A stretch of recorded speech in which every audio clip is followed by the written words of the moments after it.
Welcome back to the Pause Show. Yo.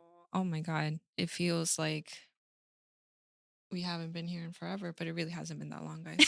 We just did a Christmas special, not that. But here we are again, and we're bringing you a special series that the Lord Yes. has assigned to us because this feels like an assignment that we are about to embark on, and you're coming along with us on this journey. So it's going to be for 6 months. Yep. So this is the way that this is going to go. With Love CEO and the Pause Show are going to unite. So it's going to start off with a letter that With Love CEO will be reading to you. And then I'm going to sit with Melanie here and we're going to discuss the letter. I Yep. told Melanie that we're going to pick our favorite parts from the letter and we're going to discuss them here on the Pause Show.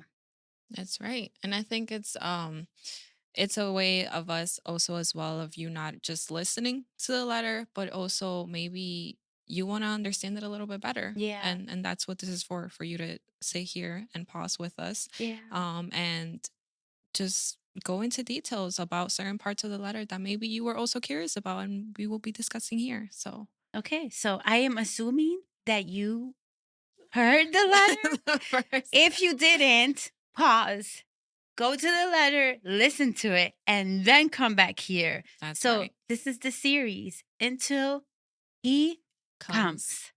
comes.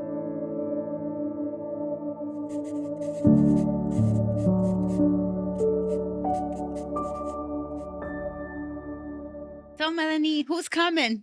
Jesus. Okay, for us, that's natural. Right. For us, that's natural. For other people, Not so much. not so much. Mm-hmm. What? Who's Jesus? Or you probably know Jesus, and you're looking at us like, you guys are still waiting for him? Mm. Yes. Yes, we are. It might sound a little bit crazy, but what do we have to lose if he doesn't come? If this was something imaginary? If this is was something that somebody just said it one day, what exactly do we have to lose? Nothing. Yeah. We grew up in this. We believe it wholeheartedly.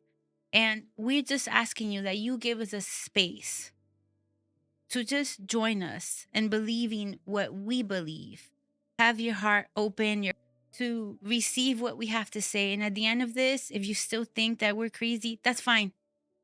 We have nothing to lose, but we just want to share with you because if it is true, then you can say, I did know, I did learn this somewhere. Someone did speak to me about this, and it was here. So, Melanie, That's right. the letter. The If letter. we want to start with you, Um like what was your favorite part of the letter? so for me, when I think well, the let's discuss the title of the letter, right? It's Awake, Not Afraid. That's Yes. letter number 1. Yes. Awake, Not Afraid. I think it definitely while I was reading it, it definitely did wake up something in me. And I think that's a perfect way to start off this series because if we believe that Jesus is coming, then it's basically a way of our spirit awakening, right? Before we even continue reading the rest of the letters, it's like, hey, make sure that that you're kind of snoozing off a little bit, and this letter is kind of to wake up. But for me, it was like awaken your heart, awaken your spirit. That's what touched me the most, because when we talk about being awake, yeah, we're physically awake. Like, yes, our eyes are open, love right? that. Even you watching this video, I'm sure you're awake, but are you really? Like, is your mind really awake? Is your heart really awake? Is your spirit really awake? Like, you could even be watching this and your mind is probably thinking about what you have to do later on, what you have to cook, what you have to, like, it's a constant thing that we go through on a daily basis. And I feel like that's the whole letter in general speaks about that. Like, Yeah. it's like we could be awake physically and our eyes open and doing everything that we do on a daily basis, our routine, but our heart is probably not really fully awake, our spirit either, and our mind just all over the place. I'm glad. I love that you started it out that way, Melanie, because the one thing that I want us to wake up is our hearts. Because our heart, like I said in the letter, is a hub of emotions. Our heart carries a lot of emotions. It carries the weight. It carries the burden. We think that is the mind. Yeah. But it's not. It's the heart. I'm going to prove that to you. Let's say you're sitting in a place, right? And all of a sudden, someone that makes you uncomfortable walks in. What starts to activate first? Your heart. It's your heart. Then your mind starts to receive the pictures of what you felt that moment. So it's the heart that we want to speak to today, because the heart does carry a lot of emotions. In the Bible, it says in Hebrews 3, chapter 3, verses 7, 8, do not harden your hearts. Matthew 13, 15. It says, people's hearts are hardened. That's why they can't hear or understand. Now, Melanie, why is it that people's hearts get hard? You know why? We just carry too much inside. And when we carry too much inside and we don't have a place to release it, we not only become restless, but we don't want to do anything. We become robotic. We become like zombies. Every day is the same thing. We wake up, we go to work, we come from work, and you do your routine at your house or whatever you do in your house, or you go to church. And then the next day is the same thing all over again. So it's like the movie. Have you seen the movie The Groundhog Day? No, you have to watch that movie. It's the guy repeating the same day over and over and over again. And that's what sometimes we do. We repeat the days all over again. And we truly, truly don't let our hearts just stop for a minute and just let me be present. So what we want to do here today at the Pause Show is we're doing this, knock, knock, and we're doing this to your heart. You know, because some of us are sleeping. So we want to do this. And others, we just don't know why our hearts feel a certain type of way. So we just want to knock. So I love when you started off with the heart. Yeah. And so when I was reading the letter, God put a word in my mind, and I started doing my research, right? Let's hear it. And it was, when it comes to this, it's like a watchman. You know how people are hired to be watchmen. What do? They're staying awake, they're observing, they're making sure that everything's secure, that no danger is coming. Yeah. Right? But what do you have to be a watchman? You have to be awake and alert. Yeah. Right? Yeah. So that's what we have to be every day, like with our own selves. We have to be awake and alert. So we can be awake physically, but we're not alert. You know, we're not spiritually awakened. So a watchman stays awake, observes, and warns, right? They're positioned higher, right? Usually a watchman is positioned on the top. Yeah. They see what others can't, right? Protecting what has been entrusted to them. In the same way, we are responsible for our own spirit. We are our own watchmen. But you know what happens? We think that others are responsible for what we do, right? And even when it comes to when you have a relationship with God, yes, he is, you know, our Father, but we still have free will. We still make our own choices, right? So our decisions, our thoughts, and our posture before God does matter. So our life experiences shape us. We live a life that's filled with so much, but we suddenly removed our responsibility to stay awake because we let life just take over. Okay, wait, stop right there. Okay. Stop right there. Okay. All right. So now let's enter to the part of the Christian community. Okay? Because we know very well that he is coming. We know that. And I think that we have placed ourselves in autopilot. We know the routine of church. We go to church, we sing, we go to church, we pray, we go to church, we worship, we go to church, we preach, we go to church, we teach. It's like we're an autopilot. We know the routine about it. And then what happens? Our hearts grow tired and we forget why we're doing this. What are we waiting for? And we slowly die. So consider the pause right now show as a watchman alerting you that something is about to happen. I like that. No, Melanie, you just gave that to me. That's great. I mean, oh, wow. I Wow. know. I know. That was good. That was good. Good job. Good job. But it's really what it is. It's a responsibility, and that's why I feel like God gave us this assignment, and it's for you as much as it is for us as well. Yes. You know, and I want to make that very clear as well, because we're here, and it's not like we want to portray ourselves as better than anybody, but it's like we're learning. We are preparing ourselves, but we also want to make sure that this show is doing what it's Yeah. can to let you know that time is coming. Jesus is coming. Yeah, I think that the whole world knows that a shift has occurred. The Christian community knows very well, because the signs are being presented to us. Our Bible right here has spoken to us for many years and have told us that what's going to happen at the end times. And some of us are waking up to it. Others are just like, yes, we heard this before, but I want you to understand that this is an alarm that is sounding, that he is coming. And if you are sleeping, he is asking you to please wake up, put that passion inside of you again. And for those who are here that are curious, for the unbelievers who are listening to us right now, I don't need you to believe in what we believe in. I don't need you to believe that. I just need you to feel what your heart feels. Your heart knows that something is changing. Your heart feels that there's a shift in the atmosphere. You can't quite understand what it is. And that is, I'm going to tell you what it is that you're feeling. That there has to be more than this. Yeah.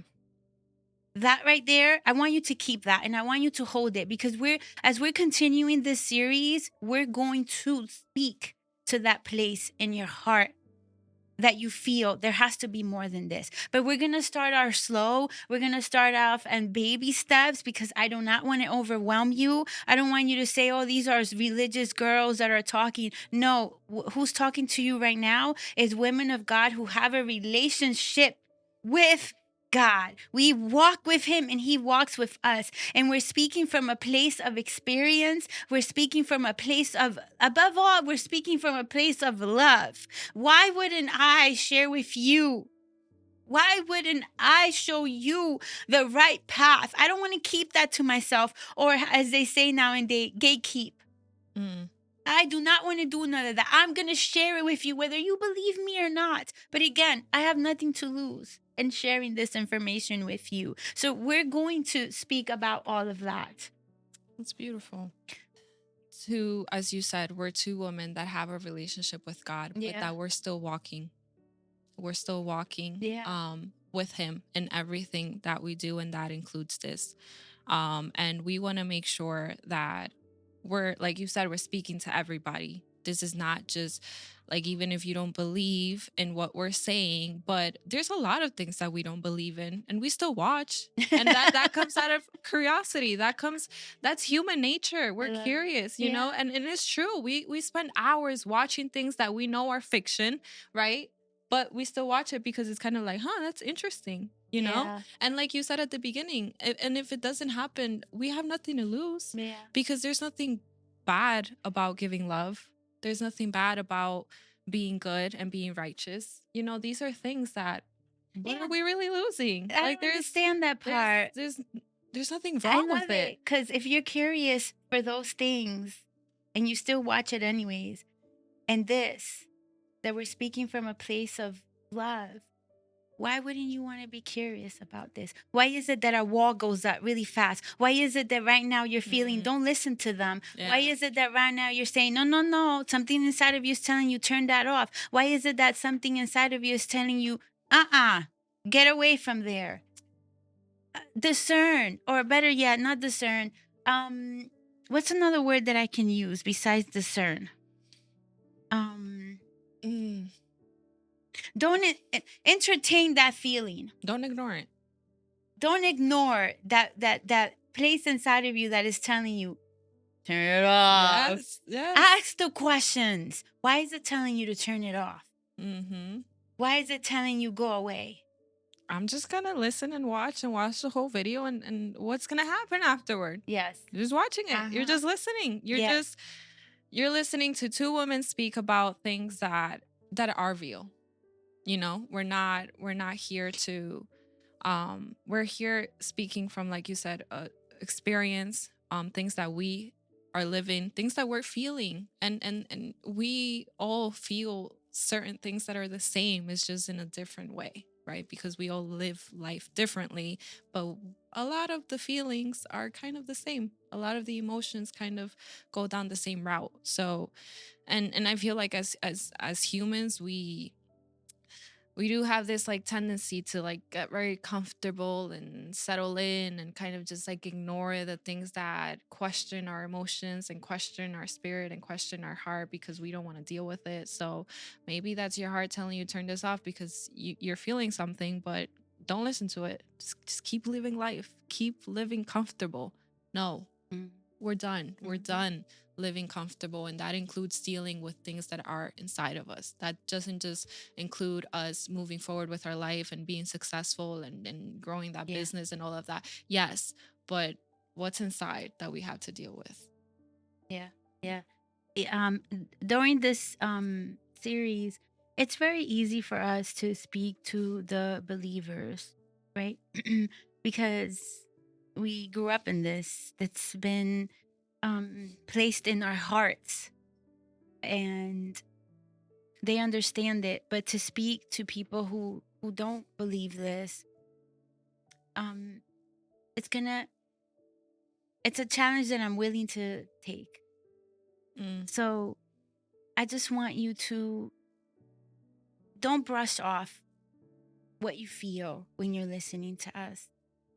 Stay there as long as you could and allow us to speak to that place in your heart that is awakening inside of you. Because I believe, even with the first letter and this first episode, something is waking up inside of you, whether it's curiosity or um, a moment of unity with something that we're saying. Hold on to that as much as possible and continue going to the next letter and then the next show. And we're going to be soft and we're going to be loving until, you know, moments of being um, a little rough come about. But other than that, I just want to introduce what we believe with passion, with speaking from a place of the only thing that has ever been loyal to me, um, a place that I feel protected. Um, I want to make it believable to you.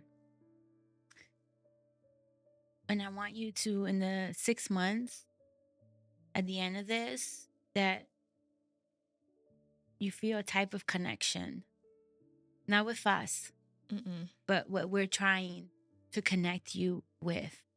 This is why it says, "Dear awake, mm, not afraid." mm-hmm, You have nothing to be afraid of. mm. This is just love here. So whatever voices are gonna tell you be afraid of that, no, this is just all love.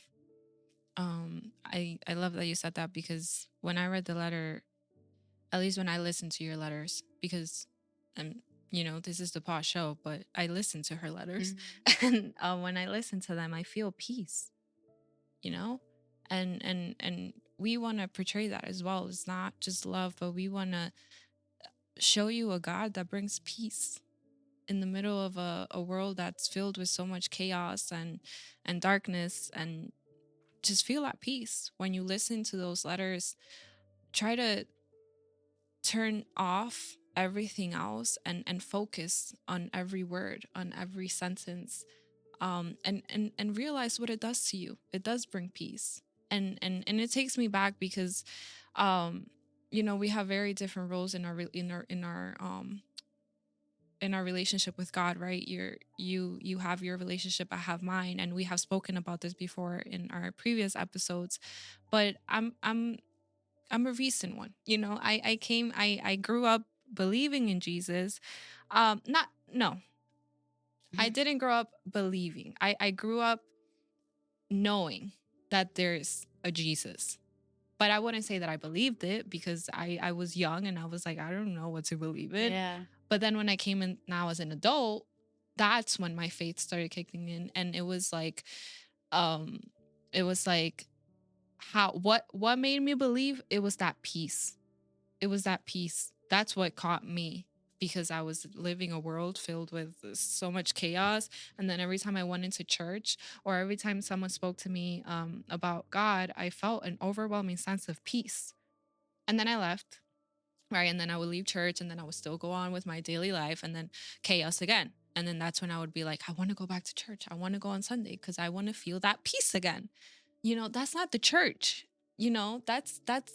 That's God's presence, that made you feel, that made me feel that peace. And you don't only find that in the church. We want to make sure that you find that in these letters and these episodes. We want you to experience that peace where you're able to just connect with God, even in just these little 30 minutes that you're here listening to this, but feel that peace and understand that there is a peace that God brings that nothing else really brings.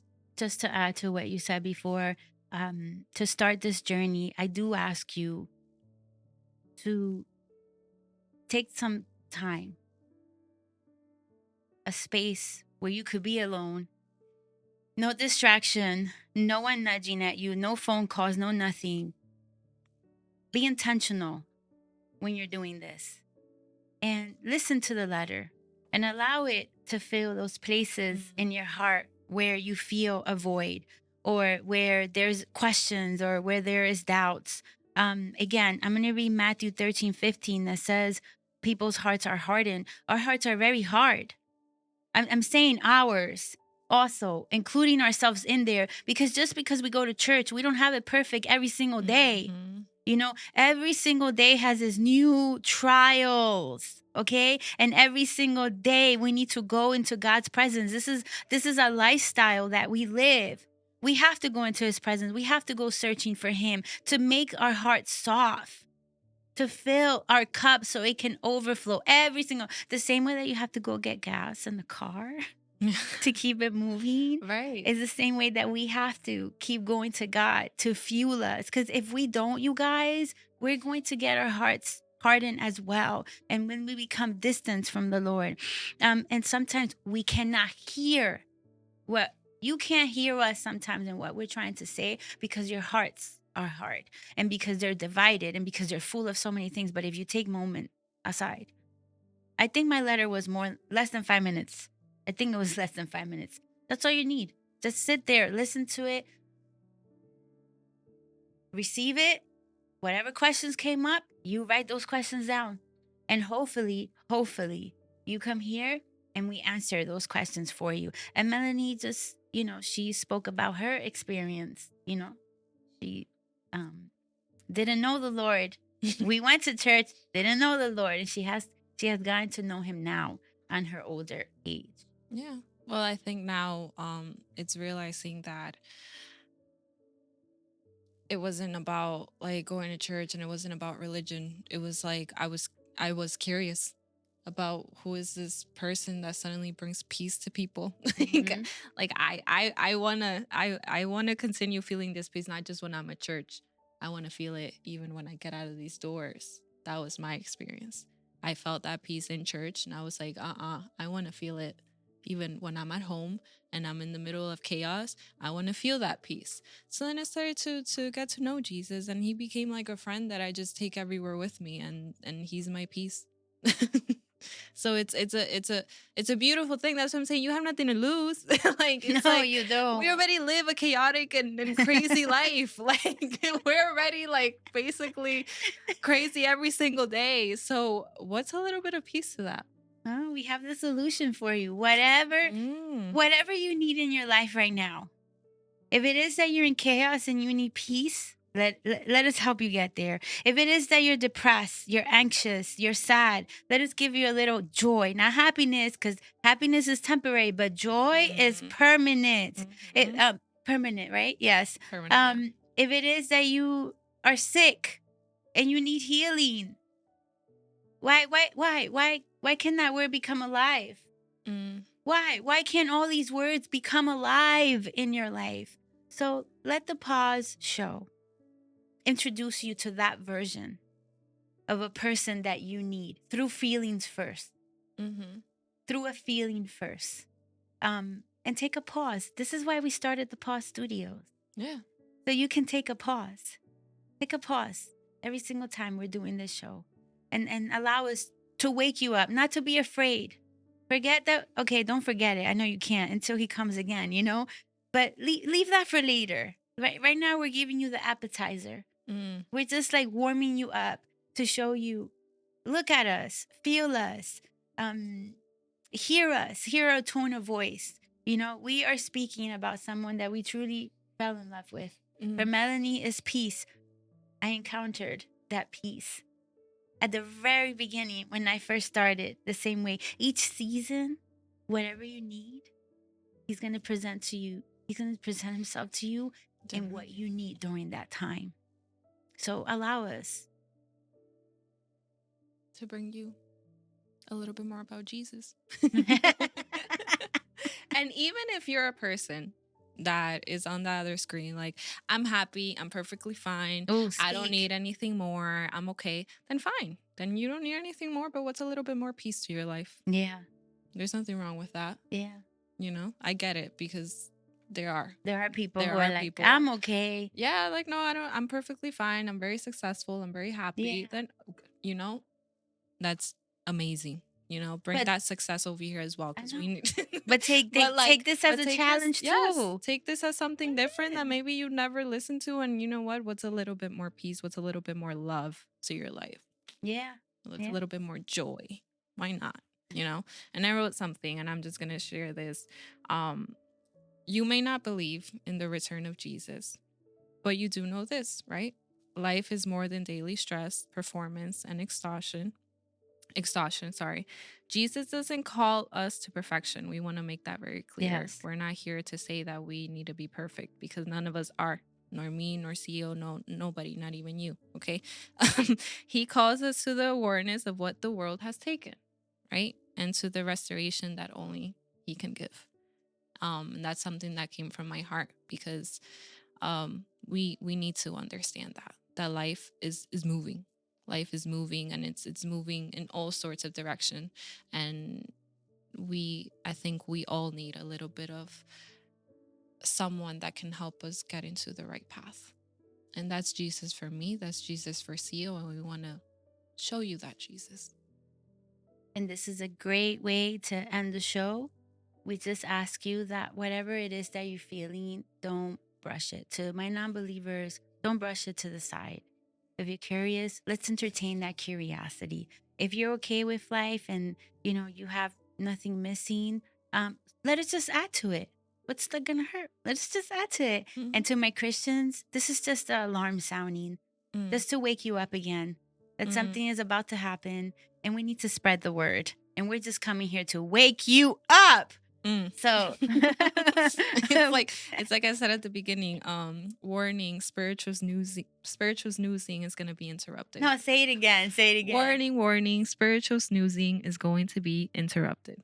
Amen. So I'm Xiomara. And I'm Melanie. Thank you for watching. Yes.